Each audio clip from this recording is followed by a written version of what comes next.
On Wednesday night, my lawyer called with a message that froze me in the middle of my office. "Your father isn't threatening you," he said. "He is calling because your family's project dies in 72 hours if you refuse to sign." 3 years ago, they forced me to forfeit my inheritance, handed my sister $4 million, and labeled me a failure. They never imagined the outcast they secretly sabotaged would eventually hold the legal chokehold on their entire empire. My name is Lucy Holmes. I am 33 years old, and for the last 4 hours, the only sound in the executive suite of Dryline Siteworks, LLC, has been the rhythmic scratch of my red pen against thick, oversized architectural blueprints. It was nearly 9 o'clock in the evening. Outside my window, the sprawling grid of Oklahoma City glowed under a blanket of dark clouds, the amber streetlights bleeding into the night. Inside, the air smelled of stale black coffee, freshly printed paper, and the faint, permanent scent of drywall dust that always clung to my work boots. I was standing over a massive oak drafting table, aggressively finalizing the compliance packets for a massive industrial park renovation. This was my battleground. Every permit, every zoning variance, every environmental clearance sitting in those folders was a testament to brutal, unyielding work. I was exactly where I wanted to be, completely insulated from the past, holding the reins of my own company. Then, my cell phone vibrated against the wood, shattering the quiet. I glanced at the glowing screen. The caller ID displayed Milo Kerr. He was my lead corporate attorney. Milo was a man who operated strictly in billable minutes and razor-sharp logic. He did not make social calls. He certainly did not call at 9 o'clock on a Wednesday night unless a contractor was threatening to walk off a job site or a critical contract was actively imploding. I picked up the phone, pressing it to my ear without taking my eyes off the drainage schematics. "Talk to me, Milo," I said, my voice slipping easily into the flat, authoritative tone I used to manage chaotic construction sites. "Tell me the concrete supplier did not back out of the Friday pour. The concrete is fine." "Lucy," Milo replied. I stopped writing. The pen hovered just above the paper. His voice was entirely wrong. Milo usually spoke with the rapid-fire cadence of a man perpetually late for a court hearing. Tonight, his tone was dangerously level. It was the calm, controlled voice of a professional trying to manage a live explosive. "Then what is it?" I asked, standing up straight, the muscles in my back instantly tensing. "I just got off the phone," Milo said, measuring every single word. "Your father's lawyer, Preston Hale, just called me. They want to speak with you. Tonight." The name hit me like a physical blow to the chest. Preston Hale, the architect of my exile, the man who had meticulously drafted the legal paperwork that severed my bloodline. The temperature in my office seemed to drop 10 degrees in a matter of seconds.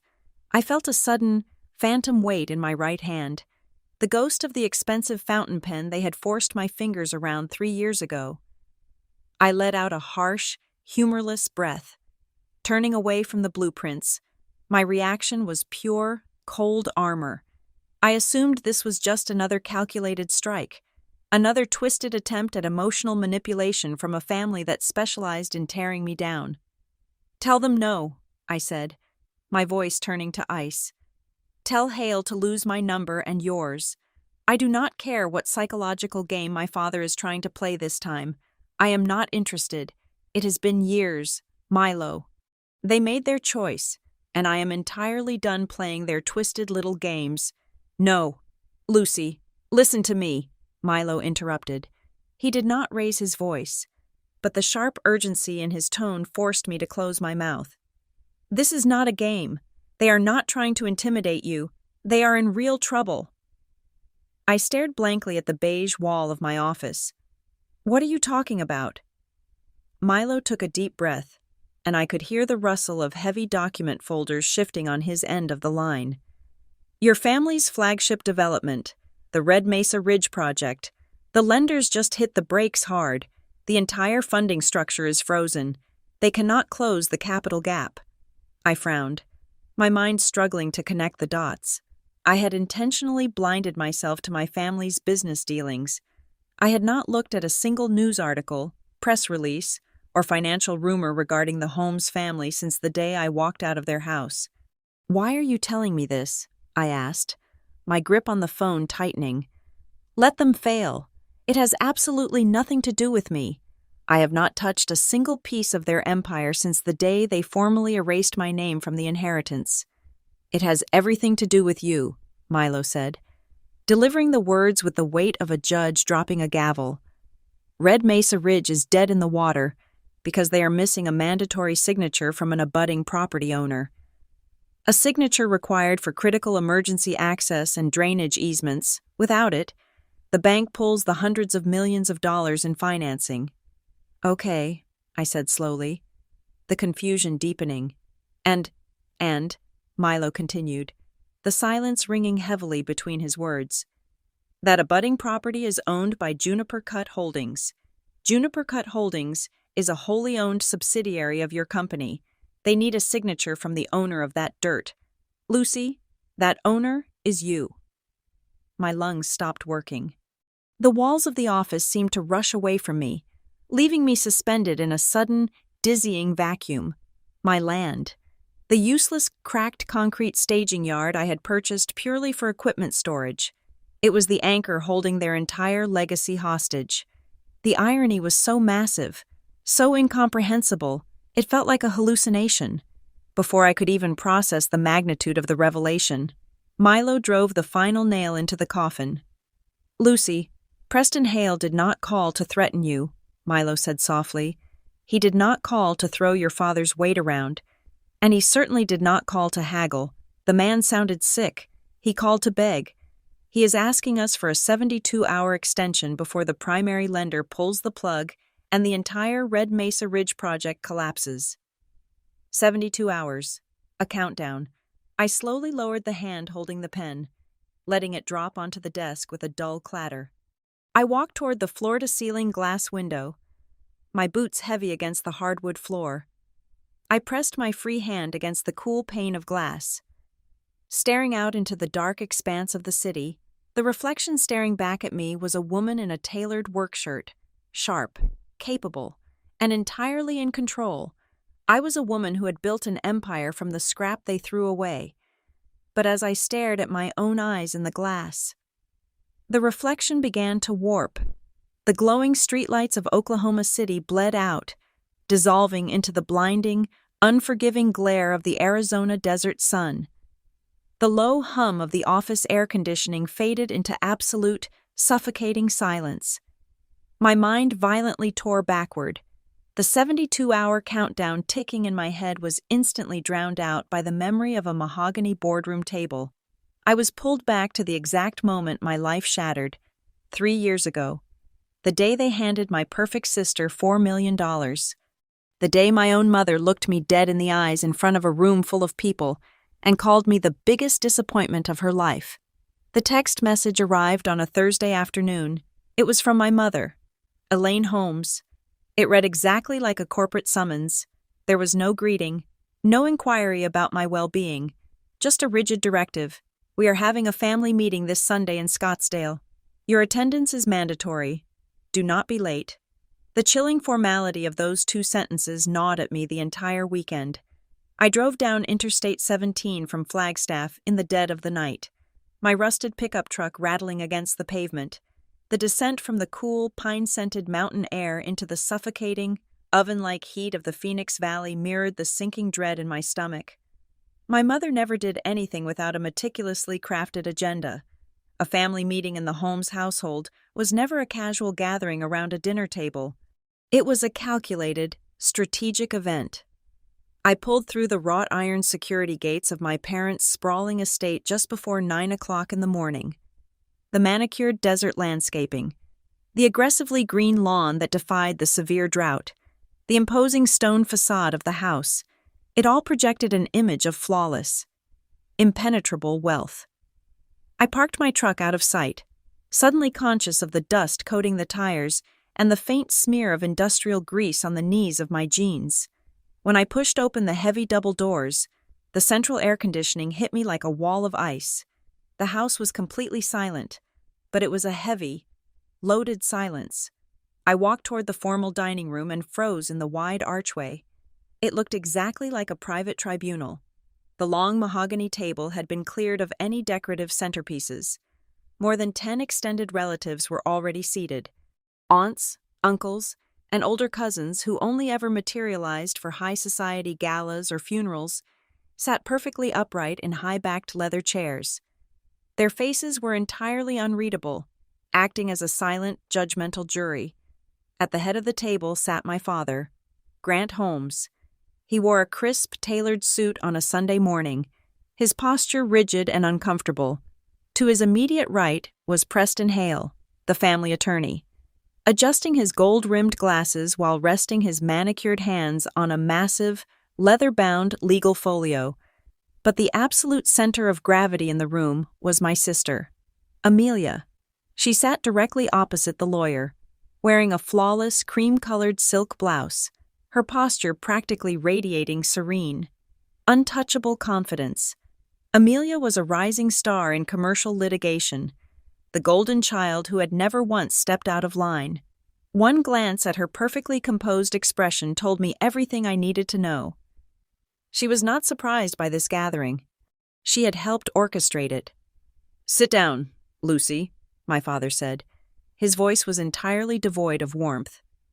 He gestured vaguely to the single empty chair at the far end of the table, placing me as far away from him as physically possible. I sat. The stiff leather groaned beneath my weight.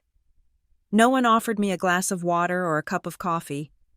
No one asked about my long drive through the night. Preston Hale did not waste a single breath on pleasantries. He opened the heavy folio, the sharp snap of the metal rings echoing off the vaulted ceiling. He began to read from a prepared statement, his voice a sterile, monotonous drone that systematically dismantled my place in the family tree. He announced the immediate execution of a new, comprehensive succession plan. He listed the aggressive restructuring of the family trusts, the liquidation of specific real estate portfolios, and the reallocation of liquid assets. Then, he stated the final number, $4 million.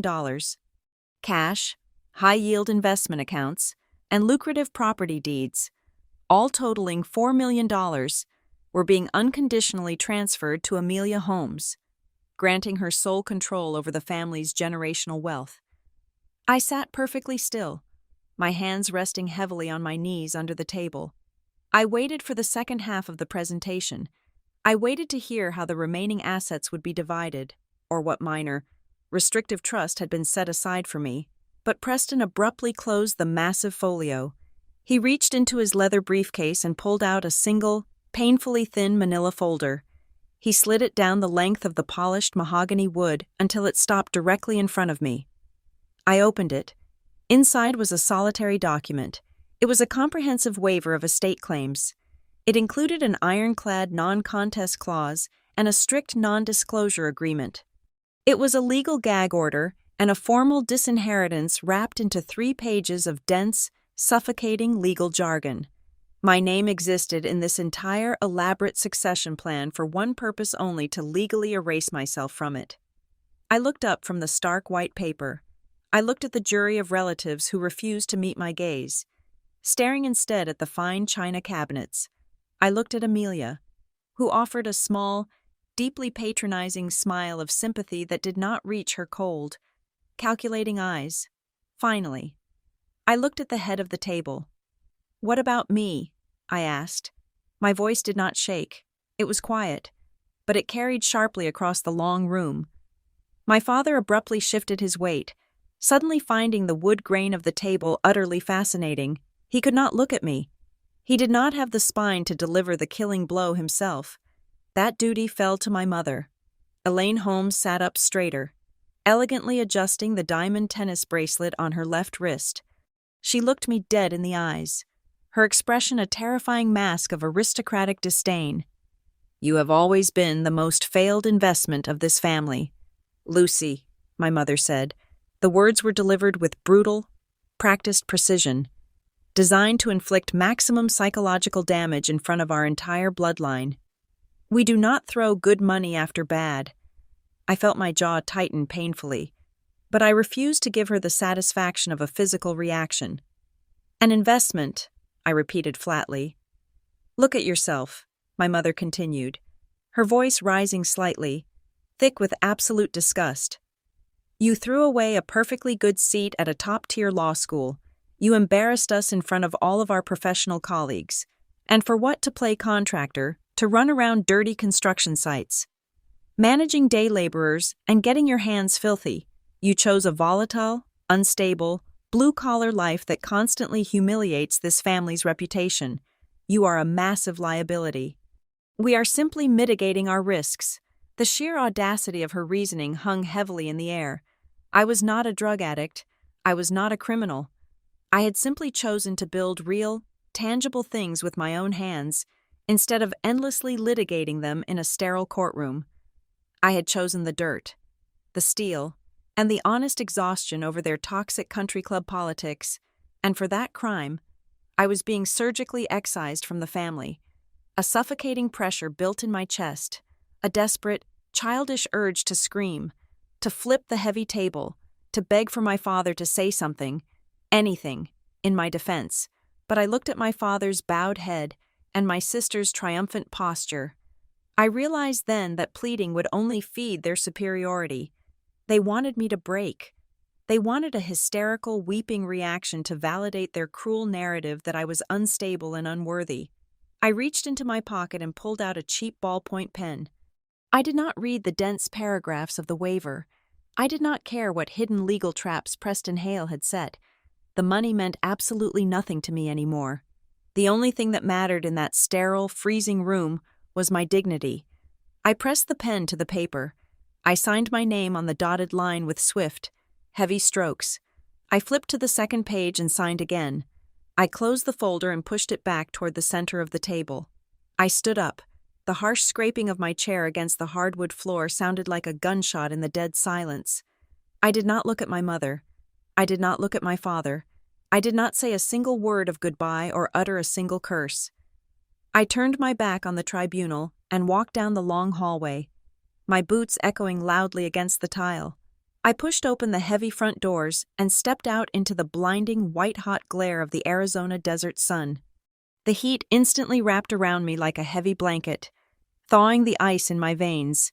I walked down the long paved driveway toward my rusted truck, never once breaking my stride. Behind me, the massive oak doors clicked shut with a definitive, hollow thud. Not a single person called my name. Not a single person followed me out. I traded the sprawling desert estates for a cramped, one-bedroom walk-up on the wrong side of Flagstaff. The walls were paper-thin, vibrating every time the neighbor turned on their television, and the ancient radiator clanked loudly through the freezing nights.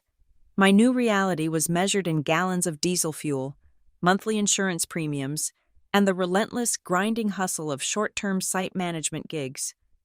I woke up at 4 a.m, nursing stale, bitter coffee, and spent 12 hours a day coordinating plumbers, electricians, and drywall crews. It was a brutal existence. I was a young, female site manager operating on a shoestring budget, commanding rough-necked laborers who tested my authority at every single turn. My bones constantly ached from standing on concrete. My bank account hovered dangerously close to absolute zero, but I slept soundly for the first month.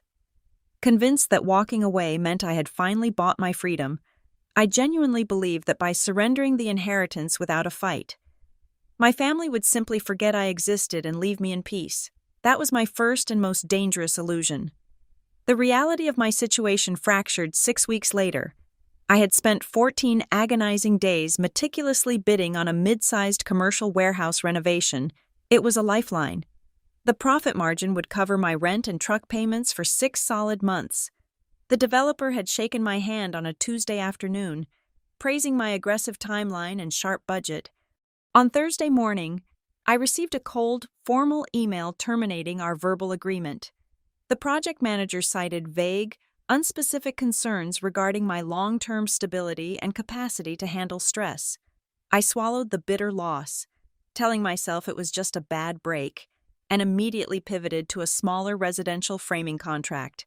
3 days later, that foreman called to back out. He sounded deeply uncomfortable, clearing his throat multiple times before muttering something about hearing rumors regarding my professional judgment and risk management history. I sat at my tiny, scratched kitchen table, staring blankly at my laptop screen. Stability, professional judgment, risk management history. These were not the words of calloused construction foremen. This was the highly sanitized, carefully weaponized vocabulary of corporate litigation. Someone was circulating a boilerplate script. The ghost behind the script revealed itself during a hurried lunch break at a dusty lumber yard on the edge of town. I ran into an old estimating contact. A man who used to float around the same commercial development circles as my family. He bought me a lukewarm cup of vending machine coffee and refused to meet my eyes, staring intensely at the steel toe of his work boots. After 10 minutes of awkward, strained small talk, the guilt finally cracked him. He told me he had attended a high-profile real estate networking dinner in Phoenix the previous weekend. My sister, Amelia, had been holding court at the center table, surrounded by the biggest developers in the state, when my name was casually mentioned by an investor looking for a site coordinator. Amelia had offered a tragic, practiced sigh.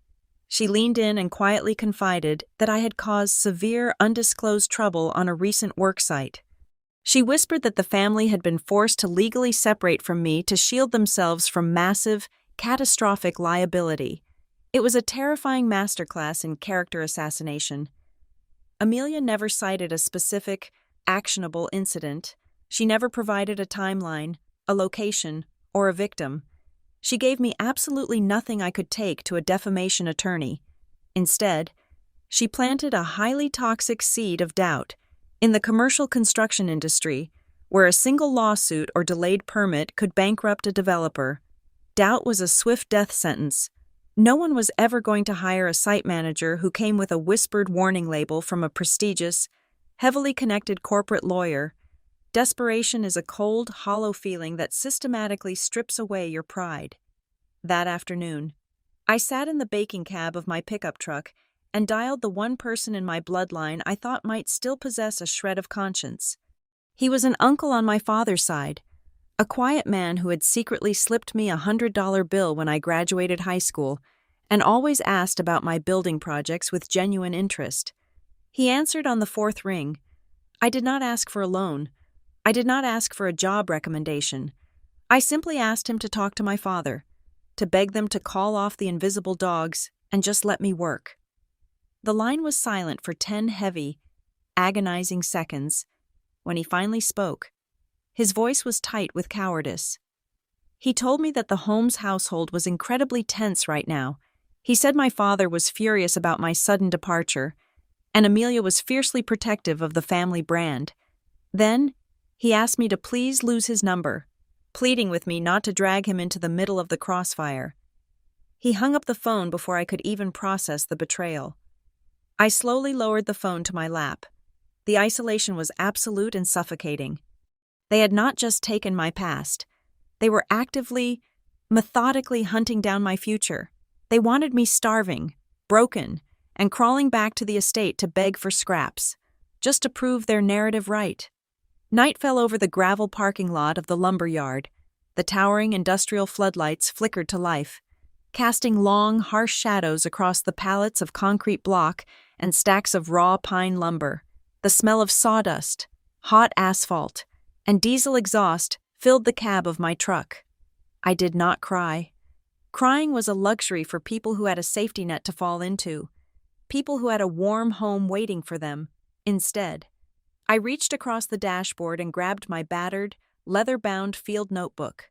I flipped past the measurements and material lists to a blank white page. I took a heavy black permanent marker and drew a thick, aggressive line straight down the middle. I refused to write down what I had lost. I knew exactly what they had taken from me. Instead, I focused every ounce of my remaining, burning energy on what they could not touch. I began to list the things I still controlled. I wrote down my sheer physical endurance. I wrote down my encyclopedic knowledge of municipal building codes. I wrote down my ability to read a complex structural blueprint faster than any senior architect in the valley. I wrote down my brutal, unyielding discipline. I wrote down my honor. I documented my clean, meticulous work portfolio. I filled the entire page with the raw materials of my own survival. They had stripped away the money, the prestigious name, and the entire professional network, but sitting in the dark, surrounded by the skeletal frames of half-built structures and the cold steel of heavy machinery. I realized they had left me with the only tools I actually needed to go to war. I closed the notebook, turned the ignition, and drove out of the lot into the desert night. I was done waiting for them to leave me alone. I was going to build an empire so undeniable, so legally impenetrable, that their shadows could never reach it. A brutal storm system ripped through central Oklahoma in late May, leaving a massive trail of destroyed infrastructure and thousands of displaced families. The local government was scrambling to establish temporary housing, and contractors were hiring anyone with a pulse and a pair of work boots. I packed my truck, left the suffocating heat of the Arizona desert, and drove 14 hours straight into the disaster zone. I needed an environment entirely disconnected from my family's sphere of influence, a place where the only currency was raw, undeniable capability. I took a seasonal field coordinator position with a rapid response outfit called Voss Recovery Systems. It was a chaotic, high-stakes operation. We were tasked with converting undamaged commercial structures into emergency shelters and logistical hubs. The entire company was held together by a woman named Naomi Voss. Naomi was a former municipal building permit manager who possessed a mind like a steel trap and zero tolerance for incompetence. She was sharp, profoundly pragmatic, and survived on a diet of black coffee and sheer adrenaline. It took Naomi exactly 48 hours to realize I was not a standard seasonal hire. On my second day, she tossed a thick, highly complex set of structural blueprints onto the hood of my truck, expecting me to spend an hour deciphering the grid. I handed it back to her in 3 minutes, instantly pointing out a critical failure in the proposed fire egress routes that violated state emergency codes. She did not say a word. She just narrowed her eyes, took the blueprints back, and moved me from the general labor pool straight into the command trailer. The real test came 2 weeks later, during a grueling overnight shift. It was 2 o'clock in the morning, and the rain was coming down in freezing sideways sheets. We were racing against a hard municipal deadline to retrofit an abandoned manufacturing warehouse into a temporary medical triage center. Suddenly, the entire site ground to a halt. The lead mechanical contractor, a massive guy who was already operating on zero sleep, stormed into the command trailer dripping wet and completely furious. He threw his clipboard onto the folding table. The entire electrical rough-in and ventilation system could not proceed because the master compliance packet was missing a specific environmental variance approval from the city. He declared the job entirely shut down. He threatened to pull his crew of 40 men off the site right then and there, claiming he was not going to risk his licensing for a rogue operation. Every single hour of delay meant bleeding tens of thousands of dollars and pushing desperate people further away from medical care. The trailer erupted into panicked shouting from the junior coordinators. I did not raise my voice. I did not argue with the contractor. I simply pulled a fresh legal pad toward me and went to work. I mentally rebuilt the entire municipal approval checklist from scratch. I knew exactly which department issued that specific variance, and more importantly, I knew the obscure emergency bylaws that allowed for retroactive filing during a declared state of emergency. I picked up the phone and woke up a regional building inspector at 3:15 in the morning, using a calm, relentlessly logical tone. I walked him through the exact statutory codes, verifying our structural compliance over the phone. I secured a verbal authorization, immediately followed by a digitally signed email waiver. At exactly 4 o'clock in the morning, I walked out into the freezing rain, found the lead contractor huddled under a floodlight, and handed him the printed authorization. I told him his crew had exactly 20 minutes to finish their coffee and get back on the lifts. The work resumed without another word. The next morning, Naomi called me into her makeshift office. She did not offer me a flowery speech. She did not pat me on the back or tell me I was a hero. She poured a cup of coffee, slid it across the desk, and looked at me with absolute, unblinking seriousness. "You do not panic," Naomi said. Her voice was entirely flat. "When the floor falls out, everyone else starts screaming. You just find a hammer and start rebuilding the joists. I need exactly that kind of person on my payroll." I walked out of her office with a permanent, full-time contract and a massive increase in operational authority. Under Naomi's mentorship, I stopped merely surviving and started building a highly specialized career. Voss Recovery Systems pivoted from disaster relief into purchasing and rehabilitating distressed commercial properties. We transformed abandoned warehouses into thriving community centers, dead strip malls into mobile health clinics, and rotting industrial parks into functional logistical hubs. I threw myself into the agonizing, invisible mechanics of real estate development. I worked 80 hours a week, absorbing every single detail of the business. I learned to read complex zoning overlays like a second language. I mastered the dense, contradictory layers of municipal building codes. But most importantly, I developed a brilliant, surgical understanding of industrial land rights. I learned how utility easements, drainage corridors, and emergency access rights of way operated. I realized that the true power in commercial development did not always belong to the person who owned the biggest building. Often, the absolute power belonged to the person who controlled the tiny, seemingly useless strip of dirt that the biggest building desperately needed to function. It was a legal bottleneck, an invisible tripwire that could paralyze a multi-million-dollar development in a matter of hours. At the time, I simply viewed it as a fascinating logistical puzzle. I had no idea I was studying the exact weapon I would eventually use to sever my family's empire. Despite my rapid rise, the psychological scars from Arizona still burned. I constantly expected the floor to vanish beneath my feet again. Naomi noticed my lingering paranoia and gave me the most important piece of professional advice I would ever receive. "Doing good work is not enough in this business. Lucy," she told me late one evening, tapping a massive stack of filed contracts, "being honest is not enough. The truth does not automatically win. You have to maintain better records than the person who is actively trying to destroy you." That sentence fundamentally rewired my entire operating system. I realized that my family had successfully exiled me because I had operated on the naive assumption that my hard work would speak for itself. I had left no armor behind. I completely stopped believing that the truth could survive without a bodyguard. I turned myself into an absolute fortress of documentation. I began archiving every single professional email on 3 separate encrypted hard drives. I maintained meticulous, time-stamped journals of every single phone call. Noting the exact duration and the specific topics discussed, I took dozens of site progress photos every single day, organizing them into impregnable digital vaults. I insisted on having every verbal agreement, no matter how trivial, instantly verified in writing. I no longer operated like a victim hiding from her past. I began operating like a soldier meticulously preparing a battlefield, building an ironclad wall of evidence around my entire life, waiting for the day the enemy finally decided to show their face again. Exactly 12 months after I pulled into that disaster zone, Naomi Voss slid a new employment contract across her battered metal desk. The title at the top read, Strategic Project Executive. She wanted me out of the mud and into the boardroom, managing the entire life cycle of our largest bids. I read the document slowly. It offered a highly generous 6-figure base salary.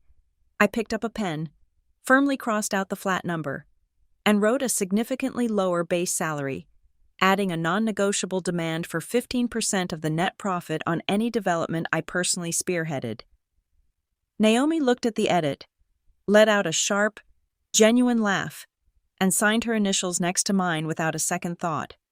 Together, we systematically tore down the old operational structure of the company and rebuilt it.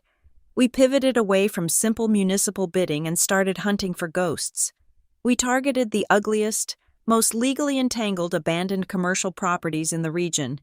These were concrete monsters drowning in unpaid tax liens, environmental hazards, and severe zoning violations, we would acquire them for pennies, aggressively untangle the bureaucratic nightmares, overhaul the structural defects, and lease them out as fully operational assets in half the time it took traditional developers just to file their initial paperwork. To handle the sheer volume of execution and to aggressively insulate our liabilities, I established my own corporate entity. I filed the paperwork on a Tuesday morning and named it Dryline Siteworks Limited Liability Company. Dryline became the physical engine of our operations. It allowed me to separate the raw construction implementation from the overarching financial risk, creating an impeccably clean, hyper-professional legal profile that banks absolutely loved. The turning point arrived with a colossal, rotting big-box retail store sitting vacant on the edge of the city. The roof was collapsing, and the massive asphalt parking lot looked like a war zone. Traditional developers would not touch it because the zoning variances were considered toxic. Through Dryline, I orchestrated a brutal, highly coordinated rehabilitation campaign. In less than 9 months, we gutted the 90,000 square feet of dead retail space and transformed it into a state-of-the-art vocational training center anchored by a network of mobile medical offices. The turnaround was so fast, and the profit margins so aggressive, that local trade publications ran feature articles on the project. Suddenly, elite commercial lenders were no longer screening my calls. They were taking me out to expensive lunches and asking how much capital I needed for my next play. That project was also the exact moment I hired outside legal counsel to represent my specific interests. I interviewed 5 different corporate lawyers before sitting down with Milo Kerr. Milo was a man entirely devoid of charm, and I hired him instantly because of it. He was a ruthless, deeply cynical attorney who viewed every single contract as a dormant, explosive device. During our very first meeting, he handed a drafted agreement back to me, completely covered in red ink. He told me to stop reviewing contracts like a builder and start reviewing them like an assassin. He ordered me to draft every single clause, every single indemnity, and every single exit strategy under the absolute assumption that someone was going to try and maliciously twist it against me tomorrow. Milo did not just protect Dryline, he weaponized its paperwork. As Dryline's reputation exploded, the revenue rapidly followed.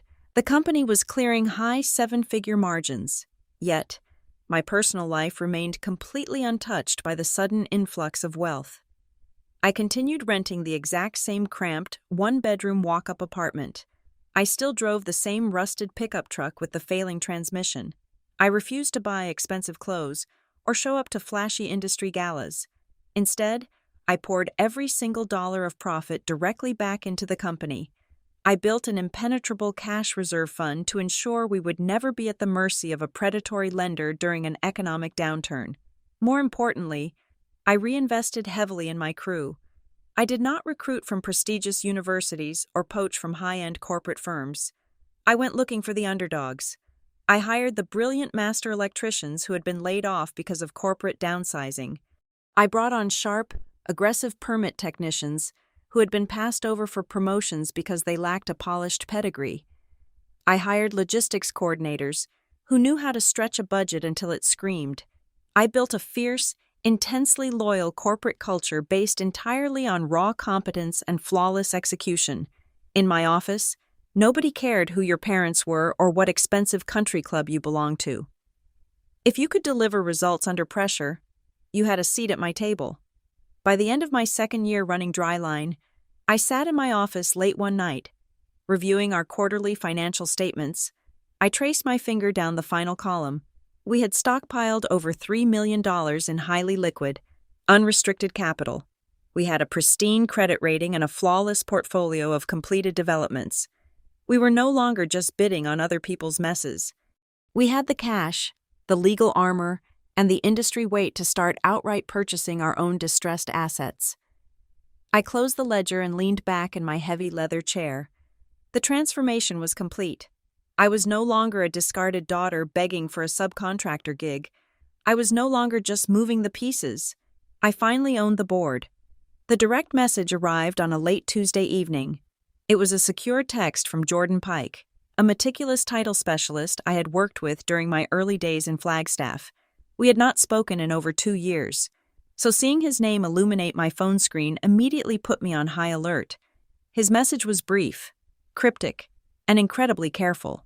He asked if I was currently entangled in any active litigation or severe family legal disputes.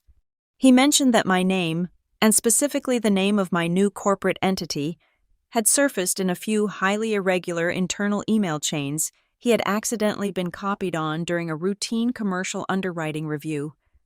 I called him immediately, stepping out of my office and into the quiet hallway. Jordan did not forward the emails directly to my inbox. He was far too smart to leave a blatant digital footprint that could cost him his career. But over a secured phone line, he gave me the exact shape of the ghost that was hunting me. He warned me that someone with significant industry weight was deliberately attaching my professional profile to highly toxic buzzwords. The phrases he quoted were specifically engineered to trigger automatic red flags in commercial lending departments. Words like high-risk liability, unresolved internal issues, and proceed with extreme caution. It was exactly the kind of sterile, legally ambiguous poison designed to make conservative bank executives quietly reject a loan application without ever providing a concrete reason to the applicant. I did not need a private investigator to tell me who was pulling the strings. I knew instantly it was Amelia. A younger, more impulsive version of myself might have driven straight to Phoenix, marched into her pristine glass office, and demanded a loud, public confrontation. I could feel the familiar burn of injustice rising in my chest, but I remembered the cold, pragmatic lesson Naomi had drilled into my head during the storm recovery days. I needed a paper trail, not an emotional release. Panic, anger, and erratic behavior were exactly what my sister was banking on to validate her warnings.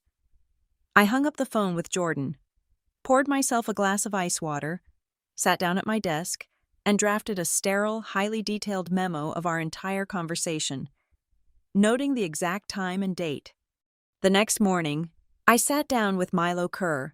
I did not ask him for sympathy or offer any dramatic family exposition. I simply handed him the printed memo and told him we were dealing with active, targeted corporate sabotage from my sister. Milo did not blink. He merely adjusted his glasses and immediately opened a highly encrypted, offline directory on his secure server. We began meticulously constructing a shadow file. We mapped out every single project bid we had mysteriously lost in the past 18 months. We cataloged every sudden, unexplained withdrawal by a secondary lender or hesitant joint venture partner. We cross-referenced those failures with industry conferences, networking events, and specific regional markets where my sister's law firm had an active presence. We were not just collecting rumors or nursing hurt feelings. Milo was aggressively building a rigid framework to calculate concrete, legally provable financial damages. As we dug deeper over the next few weeks, the most shocking revelation was not the sabotage itself, but the method. Amelia was not using fake social media accounts or relying on whispered country club gossip. She was actively weaponizing her own professional prestige.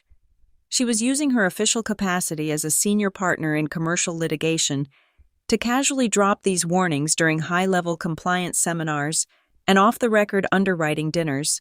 She was leveraging the absolute trust the real estate community placed in her title to systematically suffocate my access to capital.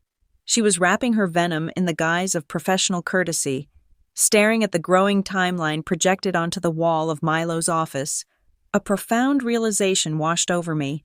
This meticulously coordinated attack was not born out of lingering family resentment. It was not just petty jealousy or a desire to keep me in my place.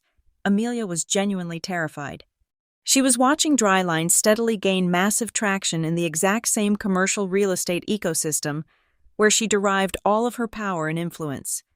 She knew that if I continued to scale, if I continued to succeed on my own terms, our paths would inevitably cross. She was trying to starve me out of the industry before I grew large enough to become a legitimate, undeniable threat to the flawless family narrative she had constructed. Naomi walked into the conference room later that afternoon, took one look at the sprawling web of circumstantial evidence Milo had pinned to the board, and crossed her arms. She asked me point blank if I wanted to authorize Milo to file an aggressive, multi-million-dollar defamation and tortious interference lawsuit by Friday morning. I looked at the board for a long time. The temptation to drop a legal bomb on my family, to drag Amelia's pristine reputation into the mud, was incredibly intoxicating. But I shook my head and told Milo to keep the files locked down. I refused to strike early, while we had a compelling narrative and strong circumstantial evidence. We did not yet possess the definitive, smoking gun document. We lacked the written proof with Amelia's signature directly linking her to a lost contract. Filing a lawsuit now would drag my entire life straight back into their preferred arena. They had bottomless legal funds, extensive political connections, and home court advantage in the Phoenix court system. A premature strike would only alert them that I was watching, allowing Amelia to completely sanitize her tracks and bury the evidence. I made a cold, perfectly sober decision to absorb the friction and keep moving forward. I would continue to aggressively expand my company's footprint, but from that moment on, the operational protocol fundamentally shifted. I treated every single land acquisition, every vendor agreement, and every permit application as if it were a booby-trapped wire. Milo reviewed every single document from the absolute inception of a deal. We built redundant financing contingencies to entirely bypass the lenders Amelia had poisoned. We moved with the silent, lethal precision of a company that knew an absolute war was inevitable. We were no longer just building commercial real estate. We were quietly, methodically arming a fortress, waiting for the perfect moment to lock the gates, to shield our active construction operations from the heavy liabilities of holding commercial property. Milo and I quietly incorporated a secondary legal entity. We named it Juniper Cut Holdings. While the primary company remained the public, muscle-bound engine executing the complex builds, Juniper Cut was designed to be the silent vault. Its entire acquisition strategy was ruthlessly specific and highly unconventional. We were not looking for glamorous downtown high-rises or sweeping residential subdivisions. We aggressively hunted for the ugliest, most legally complicated industrial dirt on the market. We wanted parcels that frightened away traditional investors because they were choked by obscure zoning restrictions, severe environmental histories, or weird geographical layouts. Late in the fall, a package of 3 distressed commercial lots hit the market on the extreme outer edge of the Phoenix metropolitan area. 2 of the parcels were standard, flat desert scrubland. The third parcel, however, was a severe, undeniable eyesore. It was a massive, fractured concrete slab that had been abandoned for over a decade. It looked entirely useless to a standard developer. However, reading through the deep municipal filings, I noticed it possessed 2 incredibly valuable attributes. It held a heavily fortified, grandfathered municipal drainage connection and an unusually wide, dedicated utility easement right down its center. I did not care about the terrible aesthetics. I needed a secure, heavy-duty staging ground to park our excavators, stage construction trailers, and store bulk steel for our upcoming southwestern bids. The geography made perfect logistical sense for our supply chain. I authorized Juniper Cut Holdings to purchase the entire 3-lot package in cash. My family never once crossed my mind during the transaction. It was a purely operational maneuver, driven strictly by the bottom line. 6 months after the deed was quietly filed in the county records, I flew to Texas to attend a massive regional infrastructure and commercial development summit in Dallas. The convention center was a loud, chaotic sea of glossy architectural renderings, aggressive networking, and corporate bravado. I was walking through the main exhibition hall, holding a cup of bitter convention coffee, when my boots suddenly stopped moving. Across the wide carpeted aisle, a massive, brightly illuminated display board dominated a premium corner booth. The bold, elegant typography across the top read Red Mesa Ridge Development. Below, a stunning, highly detailed rendering of a sprawling, multi-use commercial and luxury residential complex. 2 names were prominently listed as the lead visionary partners: Grant Holmes and Amelia Holmes. I did not march over to the booth. I did not stand there glaring at their promotional materials or allow my heart rate to spike. I calmly turned around, walked completely out of the exhibition hall, and found a quiet, isolated corner in the lobby. I pulled out my phone and called Milo. I instructed him to run a quiet, preliminary title and zoning check on the Red Mesa Ridge footprint. I told him I just wanted to know the exact scale of the sandbox they were playing in, purely for my own situational awareness. I flew back to Oklahoma City that evening and firmly put the encounter out of my mind, focusing on my own active sites. 2 days later, Milo walked into my office. He did not say a single word of greeting. He simply bypassed my desk, grabbed the remote control for the large presentation monitor mounted on the wall, and mirrored his laptop screen. A high-resolution topographical map of the Phoenix metropolitan edge appeared. He used his cursor to outline a massive, sprawling area in bright red. That was the official, finalized boundary of Red Mesa Ridge. Then, he tapped a key. A small, jagged square abutting the extreme southern border of the red zone illuminated in bright blue. The blue square was the ugly, fractured concrete slab owned by Juniper Cut Holdings. Milo turned to face me, his expression perfectly rigid and entirely devoid of humor. He explained that a development the size of Red Mesa Ridge, carrying that specific density of commercial and residential zoning, legally required 2 absolute mandates to pass the final municipal safety inspections and secure the release of their primary banking funds. First, they needed a secondary, heavy-load emergency access corridor designated specifically for fire trucks. Second, they needed a massive, high-capacity stormwater runoff channel to prevent catastrophic flooding to the surrounding infrastructure. Milo tapped the glass of the monitor. The only geographically and legally viable path for both the fire corridor and the drainage runoff went directly through the exact center of my blue square. The sheer magnitude of the coincidence was staggering. I sat back in my heavy leather chair, staring at the glowing monitor. I felt absolutely no urge to smile, gloat, or celebrate. The situation was far too volatile for arrogance or premature victory laps. If my father or sister realized exactly who owned that vital piece of dirt before their mezzanine financing was permanently locked in escrow, they could potentially pivot. They could redesign the site plan at a massive financial loss, or worse, initiate a brutal, highly publicized eminent domain challenge leveraging their deep political connections in the city council. I looked at Milo and issued a strict, unbreakable directive. Absolute silence. Not a single person at our company was to breathe a word of this discovery. I ordered him to aggressively scrub every single historical deed associated with the concrete slab. I told him to double-check every municipal code, review every old environmental survey, and prepare a heavily fortified defensive legal strategy for every conceivable dispute tactic the Holmes family might deploy. After Milo quietly left the room to begin the lockdown process, I remained seated in the quiet office. I kept the satellite map illuminated on the wall. I stared at the sprawling, beautifully rendered red empire pressing desperately against my tiny, fractured blue square. For the first time since I was banished from their freezing mahogany dining room, I fully understood the breathtaking, fatal arrogance of my family. They had designed a masterpiece. They had secured hundreds of millions of dollars in complex financing.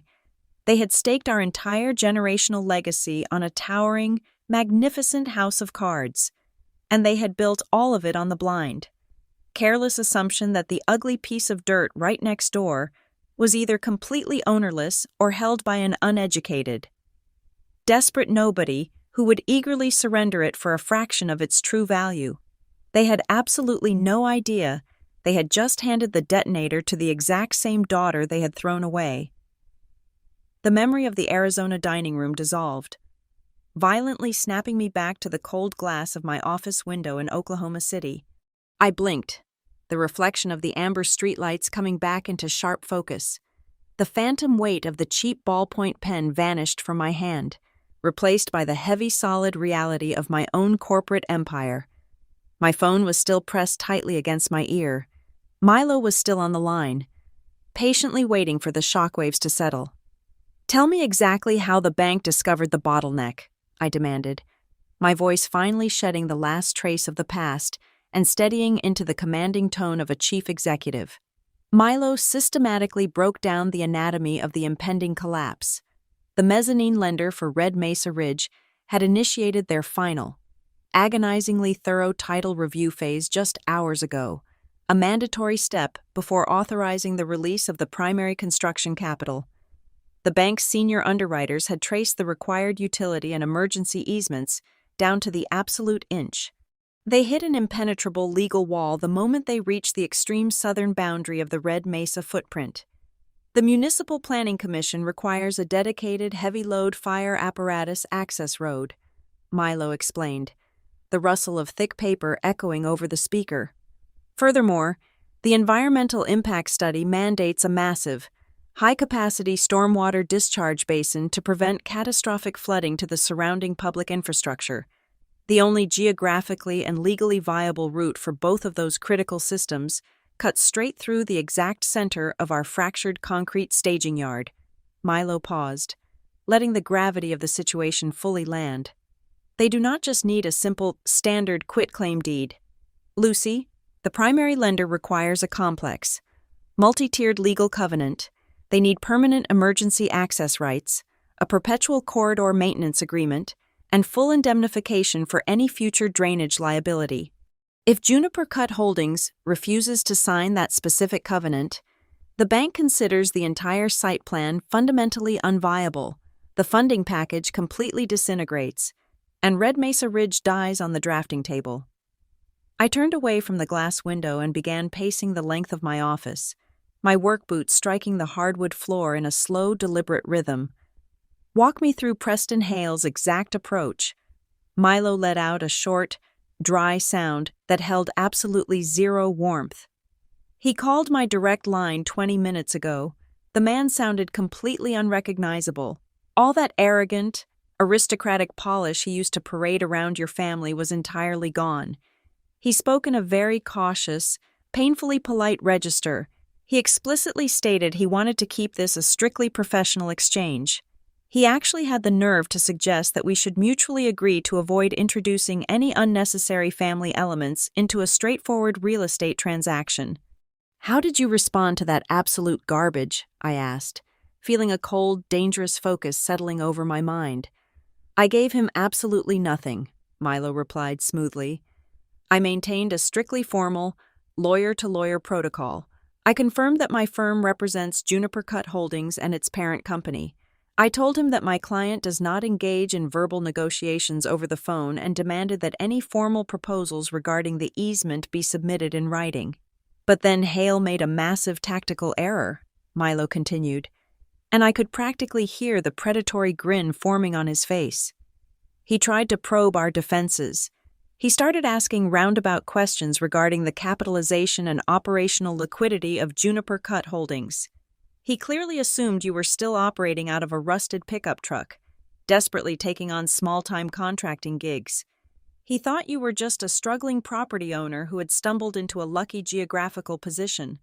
He was actively fishing for leverage, hoping he could just throw a lowball cash offer at you and force a quick surrender under the heavy threat of drawn-out corporate litigation." "So," I corrected his assumptions, Milo said, his voice dropping into a deadly serious octave. I gave him a highly sanitized, but extremely accurate, overview of our corporate structure.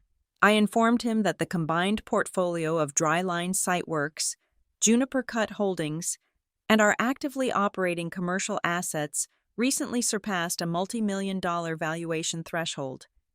I made it explicitly clear that we are a highly capitalized, legally fortified development firm. I told him we do not need their cash.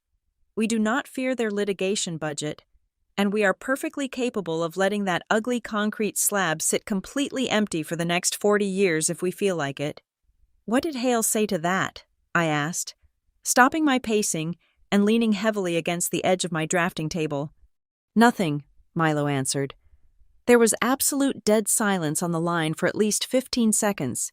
You could practically hear the absolute panic setting in, as he realized he could not bully his way out of this trap. When he finally spoke again, his voice was practically shaking. That is when he begged for the 72-hour extension. He claimed his clients urgently needed time to review the transaction structure, but we both know the absolute truth. Lucy, he needs 72 hours to explain to your father and your sister that the daughter they systematically threw away is currently holding a loaded gun to the head of their entire generational legacy. The silence stretched heavily between Milo and me. The low hum of the office air conditioner seemed deafening in the quiet suite. 3 years ago, I had walked out of a freezing dining room with absolutely nothing but my pride and a cheap ballpoint pen. Now the architects of my ruin were trapped in an inescapable cage of their own making, and I held the only key. I did not laugh. I did not feel a sudden, cathartic rush of overwhelming joy. I did not tremble with rage or vengeance. I felt an absolute, terrifying clarity. The board was perfectly set. I looked down at the massive architectural blueprints spread across my desk, the intricate lines and strict boundaries that governed my world. Listen to me very carefully, Milo, I said, my voice completely devoid of any emotion, cold and hard as the concrete I built my life upon. From this exact moment forward, we do not answer a single direct phone call from anyone sharing my last name. We do not accept private meetings. We do not entertain side conversations. Every single piece of communication, every single offer, every single word goes strictly through the legal counsel. I took a slow, deep breath, feeling the absolute weight of the power I had spent 3 grueling years building. From now on, everything goes through the lawyers, even the apologies. The 72-hour clock was officially ticking, while Preston Hale scrambled to buy time. Milo and Jordan Pike launched a surgical strike into our digital archives and external network contacts. Jordan leveraged a few old industry favors to unearth the exact hard evidence we had been hunting for since my days in Flagstaff. By Thursday morning, Milo laid a thick stack of printed correspondence directly on my drafting table. It was a perfectly preserved, undeniable chain of emails my sister had sent over the last 2 years to regional commercial brokers, secondary lenders, and even 2 of my former project managers. Reading them was like dissecting a masterclass in psychological warfare. Amelia never made a single actionable, direct accusation. Instead, she painted masterpieces of implication. She used phrases like a history of severe judgment issues and ongoing family-level risk concerns. It was impeccably crafted corporate venom, designed to terrify conservative underwriters without technically crossing the line into blatant libel. However, Milo pointed out a massive, fatal flaw in her arrogance. By directly linking those carefully chosen phrases to my specific corporate entities right before we mysteriously lost 3 major bids, she had unwittingly provided the exact necessary foundation for a massive tortious interference lawsuit. We finally had the smoking gun to prove deliberate, calculable financial sabotage. Milo did not hesitate. Before the lunch hour arrived, he drafted a ruthless, airtight legal warning. It was not a polite request to talk. It was a formal cease and desist order directed personally at Amelia, completely bypassing her father and his attorney. The document included a brutally detailed appendix listing the exact dates, times, and specific recipients of her toxic emails. It demanded an immediate, absolute cessation of any communication referencing me, Dryline Siteworks, or Juniper Cut Holdings in any defamatory capacity. He sent it via certified overnight courier and digital transmission directly to her prestigious law firm email address. The response from Phoenix was instantaneous and entirely predictable. Within 3 hours of the delivery receipt, Preston Hale frantically emailed Milo, practically begging to suspend the formal legal posturing. The Holmes family was officially proposing a private, closed-door family gathering to resolve the friction amicably. They wanted to sit around a table and hash it out without the suffocating presence of court reporters or official legal transcripts. I read the forwarded request and felt my stomach turn to ice. They still genuinely believed they could manipulate me with the illusion of familial duty. I instructed Milo to reject the offer immediately. I dictated the response myself, stating that my client had no family, and all communications would remain strictly documented and channeled exclusively through respective legal counsel. By Friday morning, the sheer desperation began to severely fracture their united front. A courier arrived at my office holding a thick, cream-colored envelope. It was a handwritten letter from my father. I stared at his familiar, sweeping cursive handwriting for a long time before breaking the wax seal. For the very first time in my entire life, the great patriarch was backpedaling. He wrote pages of emotional prose, claiming he had absolutely no idea things had escalated to this extreme level. He pleaded with me to pause the hostilities and meet with him so we could just talk like a father and a daughter before the entire development deal collapsed. It was a pathetic, transparent attempt to bypass my armor. He only wanted to play the father card because his flagship project was bleeding out on the operating table. I fed the letter straight into the heavy-duty paper shredder beside my desk without writing a single word in return. Less than 2 hours later, my private cell phone rang. I had forgotten to block my mother's number because she had not used it in 3 years. I answered it purely out of morbid curiosity. My mother was practically hyperventilating on the other end of the line. She was a chaotic mess of genuine tears and furious accusations.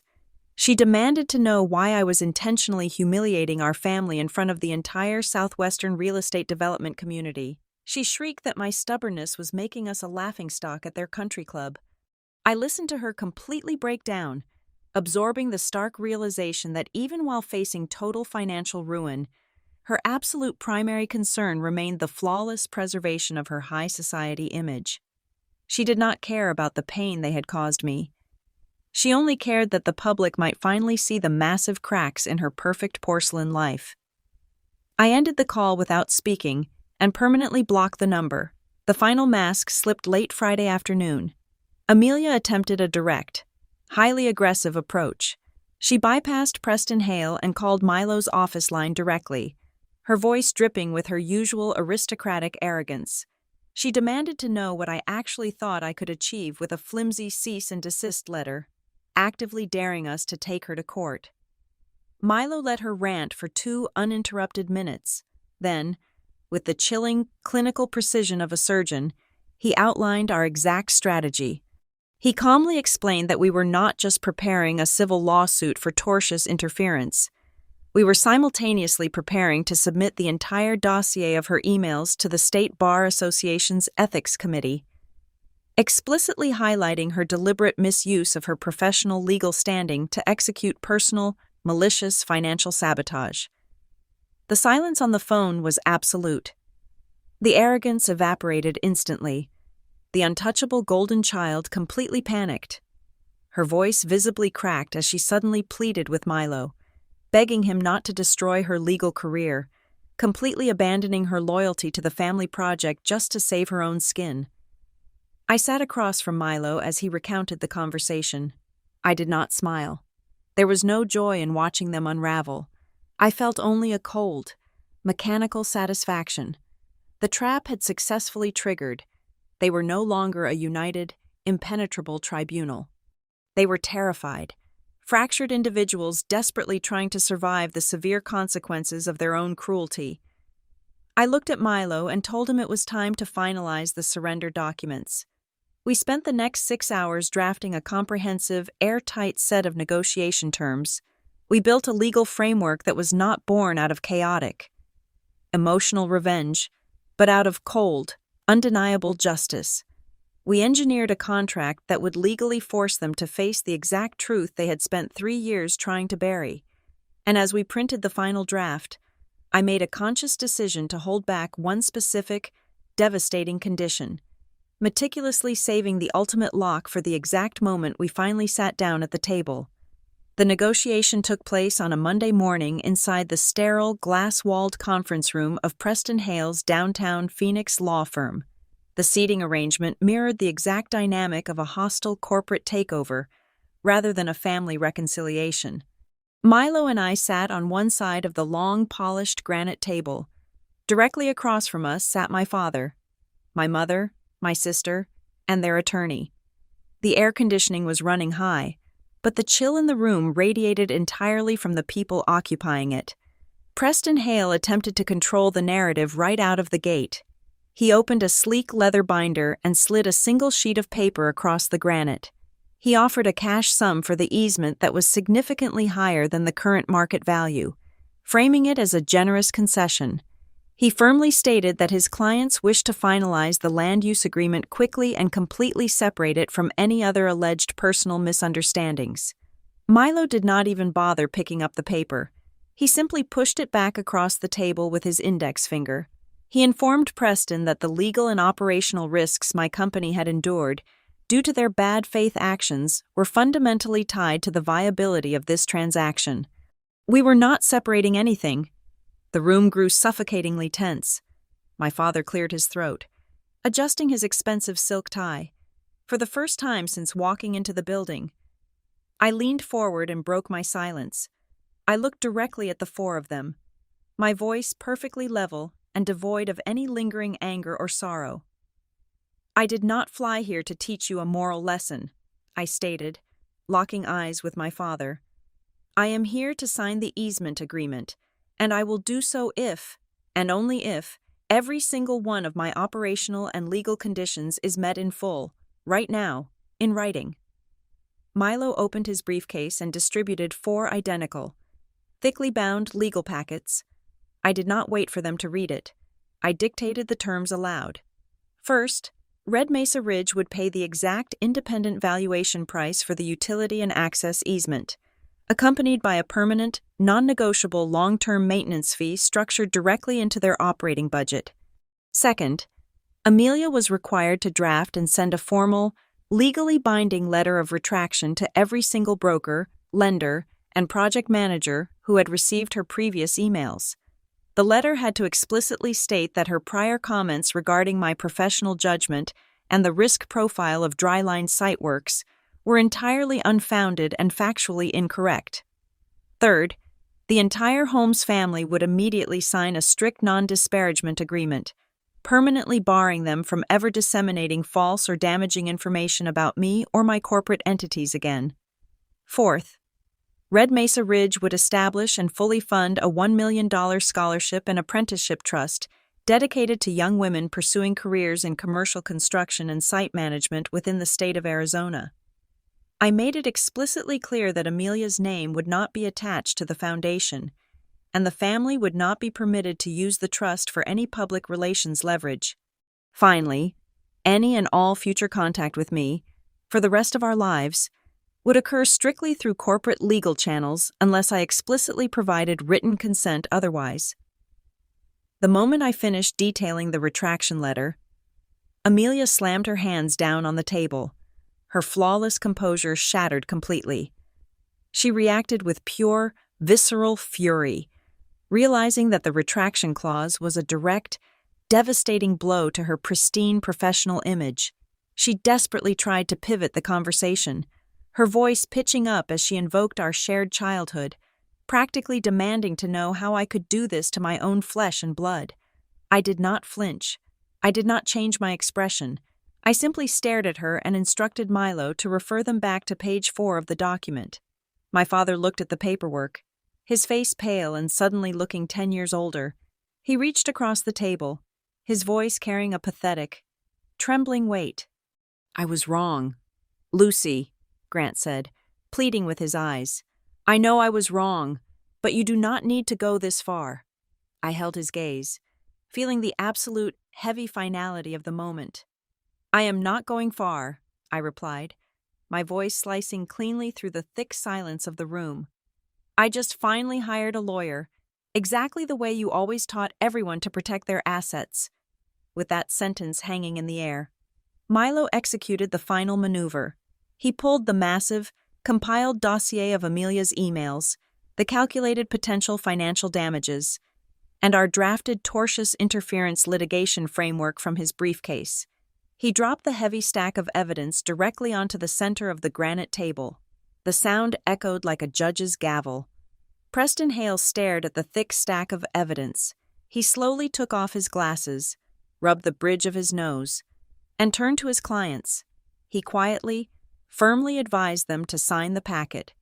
The legal and financial catastrophe of losing hundreds of millions of dollars in primary funding because the deal collapsed was infinitely greater than their bruised egos. The defeat was absolute. My father picked up his expensive fountain pen and signed the agreement. My mother signed next, refusing to look up from the paper. Amelia was the last. She held the pen over the dotted line for a long, agonizing minute, her hand physically shaking with suppressed rage and humiliation.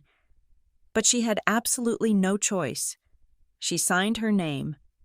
When the packet made its way back to my side of the table, I picked up my pen. I signed the final easement authorization. I did not sign it to earn my way back into their house. I signed it to permanently lock the board under my own rules. We stood up and walked out of the conference room without saying another word. I stepped out of the heavy glass doors of the lobby and into the blinding, white-hot glare of the Phoenix sun. The heat wrapped around me, but this time, it did not feel like a suffocating blanket. It felt like a baptism. A few minutes later, my phone vibrated in my pocket. It was a secure message from Milo containing the scanned confirmation that all terms were officially legally binding. Below the attachment, he had typed a single sentence: "Deal closed on your terms." I stopped on the sidewalk for a few seconds, closing my eyes and exhaling a long, slow breath. I did not feel a sudden rush of validation because they had finally acknowledged my worth. I felt an incredible, profound peace because I realized that, from this exact second forward, they no longer possessed the power to define who I was. Thank you for listening to my story. I would love to know where you are tuning in from. So please drop a comment below and share your thoughts with the community. Do not forget to subscribe to the Lily Revenge Stories channel, like this video, and show your support by hitting the hype button so this story can be heard by even more people.